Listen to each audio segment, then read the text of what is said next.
Bonjour à tous et bienvenue dans cette première vidéo de ma chaîne YouTube. Moi c'est Chocoborg. Alors j'ai conscience que c'est un pseudo hautement ridicule, mais c'est celui que j'ai depuis que je suis sur internet.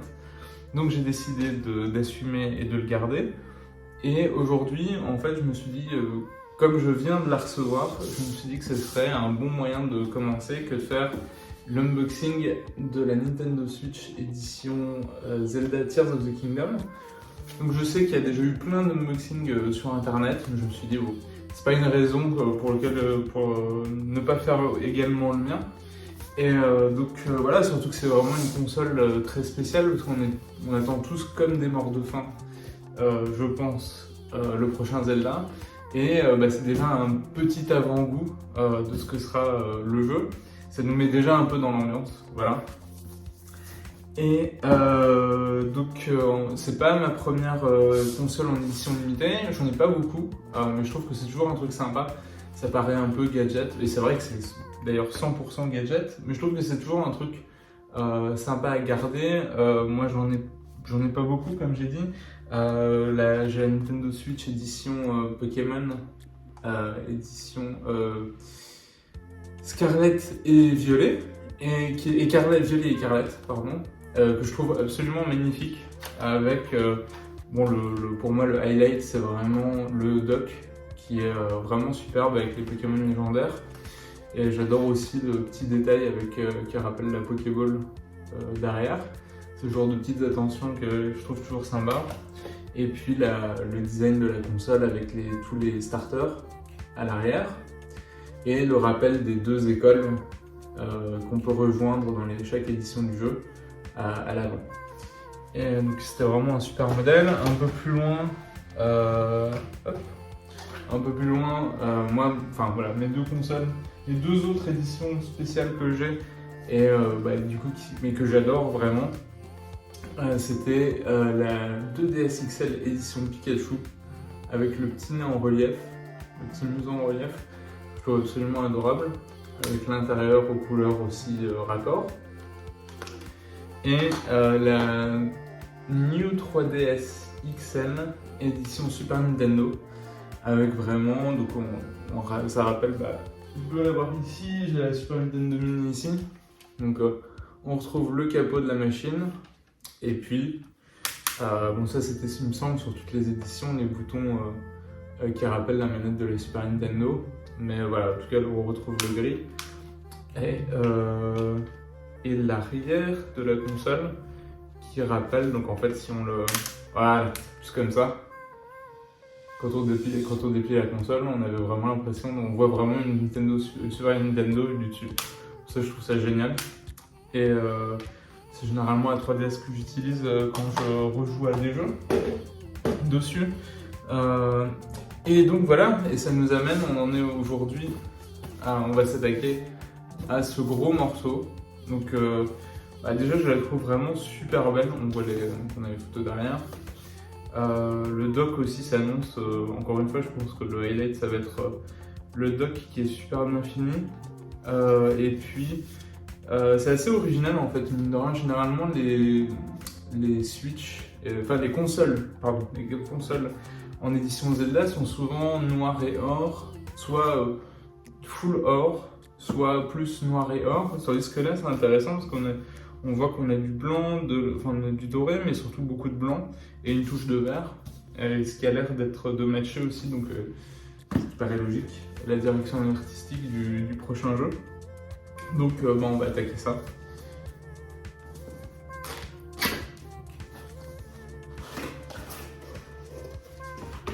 Wow. Donc tout de suite on tombe sur les Joy-Con. Ah oui, ils sont vraiment magnifiques effectivement. Très très élégant, avec donc blanc à l'arrière, avec des sigles qui je suppose on va retrouver dans le jeu.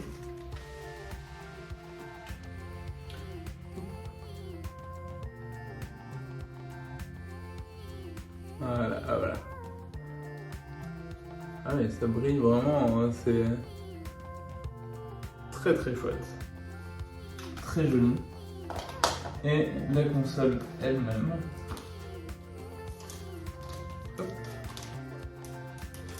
Alors je vais faire attention parce que j'ai pas de... Il faut que je rachète une protection d'écran.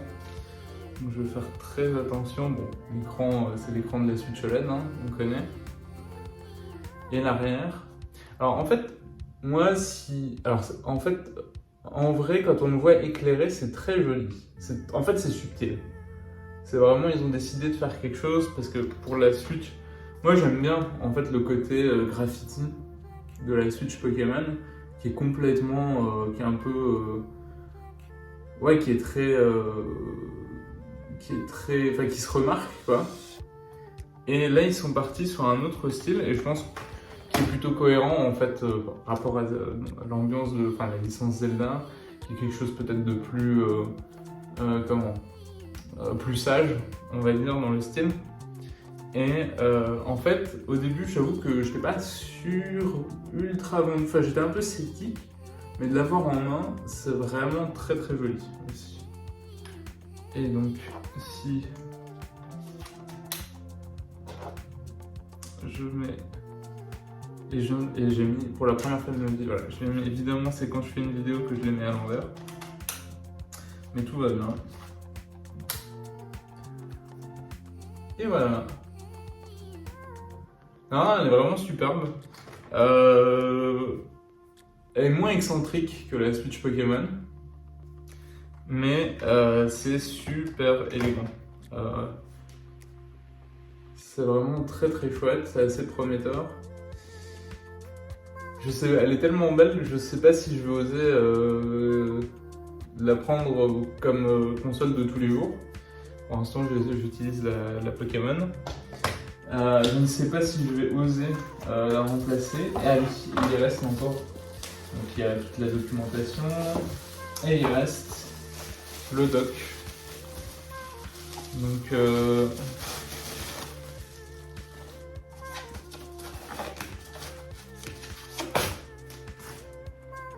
waouh. Ah ok, ouais, non, le dock est absolument magnifique. Ouf, la vache, alors je vais essayer de trouver le bon angle. Voilà. Histoire que vous prenez qui ne reflète pas 100% la lumière. Voilà, on voit vraiment le niveau de... Voilà. C'est incroyable. En fait, c'est assez chouette finalement qu'ils tirent profit de toute la surface du dock vraiment pour s'éclater quoi. Et comme ils l'ont fait avec le dock... hop, je vais juste prendre le dock. Avec le dock Pokémon. Là encore une fois, ils s'éclatent. Je trouvais qu'ils étaient plus timides pour la Switch classique. De mémoire, il y avait la Switch... il y avait une édition pour Smash Bros qui reprenait les designs des différents... On voyait les personnages sur le dock. Mais c'était c'était une peinture mate. Tandis que là, c'est vraiment... ils se font plaisir. C'est vraiment très très chouette. Je trouvais que la Switch... il y a eu des chouettes éditions de Switch limitées, mais effectivement, ça restait plutôt sage. Et là, on sent qu'ils se font un peu plus plaisir avec le... Alors l'arrière est beaucoup plus discret et très discret, mais on voit quand même qu'il y a un rappel des différents motifs à l'arrière. Non, c'est vraiment super.